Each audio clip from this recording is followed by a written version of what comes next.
25 लाखाच्या खंडणीसाठी गुटखा व्यापाराचे अपहरण. पुढं घडलं भयंकर. कोणाच्या आयुष्यात कोणता प्रसंग कधी येईल हे काही सांगता येत नाही. अचानक ओढवलेल्या प्रसंगातून निभावून जाताना माणूस हादरून जातो. काही संबंध नसताना त्याच्या जीवावर बेतू शकते. याचाच नमुना व्यापारी जब्बार चांदभाई तांबोळी, वय वर्षे 55, आणि पिकअप वाहन चालक इलियास सुलतान बागवान, वय वर्षे 44, राहणार बागवानपुरा, चांदवड यांच्यासमोर उभा ठाकला. पोलीस असल्याची बतावणी करत तिघांनी त्यांचे वाहन अडवले आणि 25 लाखाची खंडणी मागितली. त्यातील काही रक्कम देण्यास जब्बार हे तयारही झाले.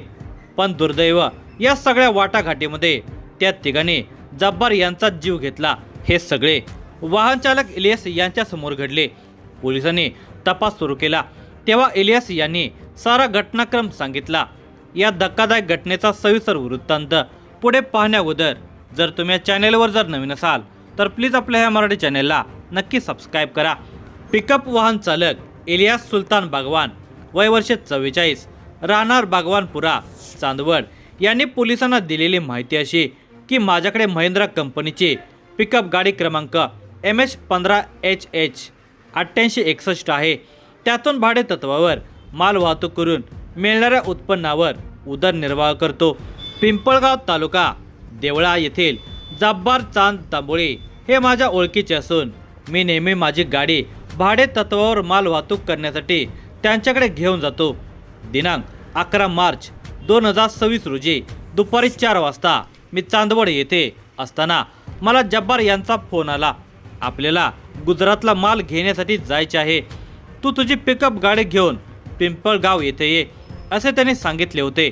त्याप्रमाणे मी दुपारी 4:30 वाजण्याच्या सुमारास पिकअप गाडी घेऊन पिंपळगाव येथे गेलो. तेथून मी आणि जब्बार असे पिकअप गाडी घेऊन पिंपळगाव 5:30 वाजता निघून कळवण, कनाशी, सापुतारा मार्गे श्याम गव्हाण गुजरात येथे पोहोचलो. तेथे जब्बार यांनी गाडीत थांबवण्यास सांगितले. त्यानंतर त्यांनी मला गाडीमधून उतरून तेथेच थांबण्यास सांगितले. ते माझी गाडी स्वतः चालवून घेऊन पुढे निघून गेले. हे मला सांगता येणार नाही. रात्री 10 वाजण्याच्या सुमारास जब्बार हे पिकअप गाडीत माल भरून घेऊन मी थांबलेल्या ठिकाणी श्याम गव्हाण येथे आले. तेथून पुन्हा मी गाडी चालवण्यास बसलो. आम्ही जिरवाडे, कनाशी, कळवण मार्गे पिंपळगाव येथे येण्यासाठी निघालो. आम्ही रात्री 11:30 वाजण्याच्या सुमारास एक लहरे गावाच्या पुढे कळवण शिवारातून येत असताना मला रस्त्याकडेला एक काळ्या रंगाची स्कॉर्पिओ गाडी उभी दिसली. ती गाडी माझ्या गाडीच्या मागे येताना आरशामध्ये दिसली. मी कळवणपर्यंत आलो तेव्हा ती गाडी माझ्या गाडीच्या मागेच होती. मी देवळा रोडला लागलो तेव्हाही ती गाडी माझ्या गाडीच्या मागेच येत होती. मी नेवाने गाव सोडून भौर फाट्यापर्यंत आलो तेव्हा दिनांक 12 मार्च 2026 रोजीचे रात्रीचे 12:10 झालेले होते. त्या गाडीने माझ्या गाडीला ओव्हरटेक केले आणि माझ्या गाडीला आडवे होऊन माझी गाडी थांबवली. त्या स्कॉर्पिओ गाडीमधून 2 तरुण खाली उतरून आमच्या गाडीजवळ आले. त्यापैकी एकाची दाढी वाढलेली व केस मोठे होते. त्याने जब्बार यांना आमच्या गाडीमधून खाली उतरून मारहाण केली. तसेच बळजबरीने स्कॉर्पिओ गाडीमध्ये बसवले. दुसऱ्याने माझे कॉलर धरून गाडीतून उतरवले आणि बळजबरीने स्कॉर्पिओमध्ये बसवले. त्यानंतर तो इसम माझी पिकअप गाडी चालवण्यास बसला. तेथून त्याने आमची पिकअप गाडी पुढे आणि त्यामागे आम्हाला बसवलेली स्कॉर्पिओ गाडी असे भौर खामखेडा मांगबारी मार्गे प्रथमेश वाईन शॉपच्या पुढे आल्यानंतर मोकळ्या जागेमध्ये त्यांनी गाड्या उभ्या केल्या. तेथे त्यांनी आम्हाला गाडीमधून खाली उतरवले. मग मोठे केस आणि दाढी असलेला जब्बार यांना म्हणाला की मी विलास जगताप असून आम्ही IG स्क्वॉडची माणसे आहोत. त्यानंतर त्यांनी गाडीतील माल चेक केला तेव्हा त्यांनी सांगितले पूर्ण गाडी गुटख्याने भरलेली आहे. केस करायची नसेल तर तुम्हाला 25 लाख रुपये द्यावे लागतील अशी त्या लोकांनी जब्बार तांबोळी यांच्याकडे पैशाची मागणी केली. तेव्हा जब्बार यांनी त्यांच्याशी बोलणे करून 11 लाख रुपये देण्याचे ठरले. जब्बार यांनी त्यांचा मुलगा साहिल याला फोन करून 11 लाख रुपये घेऊन येण्यास सांगितले. त्यानंतर 10 मिनिटांनी साहिलने जब्बार यांना फोन करून मी पिंपळगाव वखारीचे सरपंच नदीश थोरात आणि माझे मित्र महेंद्र पाटील आणि अमोल पाटील असे 2 गाड्या आणि पैसे घेऊन निघालो आहोत असे सांगितले. दरम्यान त्या दोघांनी आम्हाला पुन्हा स्कॉर्पिओ गाडीमध्ये बसून 10 फाटा नंदनवन लॉन्स जवळ आलो। त्या ठिकाणावरून पिकअप गाडीत तो सौंदाने रोड सटाणा येथे घेऊन जाऊन नाल्यामधील कच्च्या रोडवर त्यांनी गाडी उभी केली। तेथे 10 मिनिटे थांबलो। नंतर ते आम्हाला घेऊन ठेंगोडा येथे एका घरासमोर आले। रात्री 2:15 वाजण्याच्या सुमारास जब्बार तांबोळे यांचा मुलगा साहिल हा पिंपळगाव येथील सरपंच नदीश थोरात, महेंद्र पाटील आणि अमोल पाटील यांना घेऊन 2 4-चाकी गाडीने त्या ठिकाणी आला। त्यावेळी विलास जगतापने मला सांगितले की तू जाऊन त्या गाडीतून पैसे घेऊन ये। मी साहिलच्या गाडीजवळ गेलो व त्यांना पैसे देण्याबाबत सांगितले। तेव्हा साहिल आणि सरपंच यांनी सांगितले की पहिले त्याला पिकअप घेऊन यायला सांगा, त्यानंतर आपण त्यांना पैसे देऊ असे म्हणून मी साहिल आणि उपसरपंच असे स्कॉर्पिओ गाडीकडे पायी चालत गेलो। आम्ही त्या ठिकाणी पोहोचल्यावर जब्बार यांना गाडीच्या खाली उतरवले।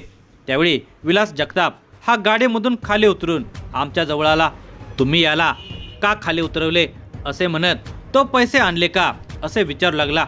तेव्हा सरपंच थोरात यांनी सांगितले की तुम्ही मालाची पिकअप आमच्या ताब्यात द्या, तेव्हा आम्ही तुम्हाला पैसे देऊ। तेव्हा विलास म्हणाला की तुम्ही अगोदर पैसे द्या, त्यानंतर मी महेश याला पिकअप गाडी घेऊन बोलावतो असे म्हणून त्याने स्कॉर्पिओ चालवणारा त्याचा साथीदार यास शफीक नावाने हाक मारून गाडीतून खाली उतरण्यास सांगितले। तो आमच्याजवळ आला तेव्हा ते दोघेजण जब्बार यांच्याशी मोठ्या आवाजामध्ये वाद घालून दमदाटी करू लागले। तसेच आम्हाला म्हणू लागले की तुम्ही पैसे देत नाही तर आम्ही जब्बारवर लगेच गुन्हा दाखल करण्यासाठी घेऊन जातो। त्याचवेळी जब्बार यांना अचानक चक्कर आली। त्यांना अस्वस्थ वाटते आहे असे आमच्या लक्षात आले। तो आमच्या समोरच त्यांना म्हणू लागला की मला खूप अस्वस्थ वाटत आहे, माझ्या छातीमध्ये दुखत आहे व खूप घाम येत आहे, थोडं थांबा, मला मोकळे बसू द्या असे जब्बार समजावून सांगत होते। मात्र त्या दोघांनी जब्बार यांना बळजबरीने मारहाण केली आणि मारहाण करत असताना त्यांच्या स्कॉर्पिओमध्ये बसवण्यासाठी घेऊन जाऊ लागले। त्याचवेळी जब्बार छातीला हात लावून खाली बसले। क्षणार्धात ते जमिनीवर खाली पडले। आम्ही लगेच त्यांच्याजवळ जाऊन पाहिले असता ते बेशुद्ध पडले होते। आम्ही जब्बार यांना उठवत असताना ते दोघे त्यांची स्कॉर्पिओ गाडी तेथे सोडून अंधारामध्ये पळून गेले। त्यानंतर आम्ही जब्बार यांना साहिल यांनी आणलेल्या गाडीतून सटाणा येथील डॉक्टर जगताप यांच्या दवाखान्यामध्ये घेऊन गेलो। तेथे गेल्यावर डॉक्टर जगताप यांनी जब्बार तांबोळे यांना तपासले असता ते मयत झाले असल्याचे सांगितले। त्यांनी लगेच सटाणा पोलीस ठाणे येथे ही माहिती कळवली। त्यानंतर सटाणा पोलीस त्या ठिकाणी आले। पंचनाम्याचे सोपस्कार पार पडल्यानंतर जब्बार तांबोळे यांचा मृतदेह पोस्टमॉर्टमसाठी सरकारी दवाखाना सटाणा येथे घेऊन आले। त्यानंतर मला समजले की आम्हाला स्कॉर्पिओमध्ये बसवणारे आणि आमची पिकअप गाडी घेऊन जाणारे इसम हे IG स्क्वॉडचे नसून त्यांच्यापैकी दाढी वाढलेला इसम हा विलास जगताप राहणार मालेगाव, तर स्कॉर्पिओ चालवणारा त्याचा जोडीदार मोहम्मद शफीक मोहम्मद रफीक राहणार मालेगाव आणि माझी मालाने भरलेली पिकअप जबरदस्तीने घेऊन गेलेल्याचे नाव महेश भामरे राहणार तांदळवाडी असे असल्याचे समजले। जब्बार चांद तांबोळे वय वर्षे 55 राहणार पिंपळगाव तालुका देवळा यांच्या मरणास हेच लोक जबाबदार असून जब्बार तांबोळे हा त्यांना सांगत होता की मला अस्वस्थ वाटत आहे, माझ्या छातीमध्ये दुखत आहे, मला औषधोपचाराची गरज आहे। तरी त्या लोकांनी त्याचे न ऐकून घेता त्याला औषधोपचार झाला नाही, त्यामुळे त्याच्या जीवाचे बरे वाईट होईल हे माहिती असतानाही त्यास बळजबरीने ओढाताण झटापटी करून गाडीमध्ये बसवण्याचा प्रयत्न केला। त्यात त्यांचा मृत्यू झाला, म्हणून त्याच्या मृत्यूस हेच लोक कारणीभूत आहेत ही फिर्याद इलियास बागवान यांनी देवळा पोलीस ठाण्यामध्ये दाखल केली। त्यानुसार देवळा पोलीस ठाण्यामध्ये गुन्हा रजिस्टर नंबर 0033/2026 नुसार भारतीय दंड संहिता BNS 2023 अन्वये कलम 105, 126(2), 140(2), 204, 35, 308(2), 309(6) अन्वये गुन्हा दाखल करण्यात आला।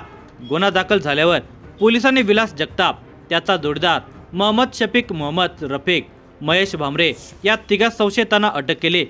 जब्बार यांच्या पश्चात पत्नी, एक मुलगी, 2 मुले असा परिवार आहे। जब्बार यांच्या एका मुलीचे येत्या 7 मे रोजी लग्न होते। त्यांच्या निधनाने देवळा शहरासह पिंपळगाव परिसरामध्ये हळहळ व्यक्त करण्यात येत आहे। या घटनेबाबत पोलीस अधीक्षक बाळासाहेब पाटील, अतिरिक्त पोलीस अधीक्षक आदित्य मिरखेलकर, पोलीस उपविभागीय अधिकारी किरण कुमार सूर्यवंशी यांनी घटनास्थळी भेट देऊन पाहणी केली।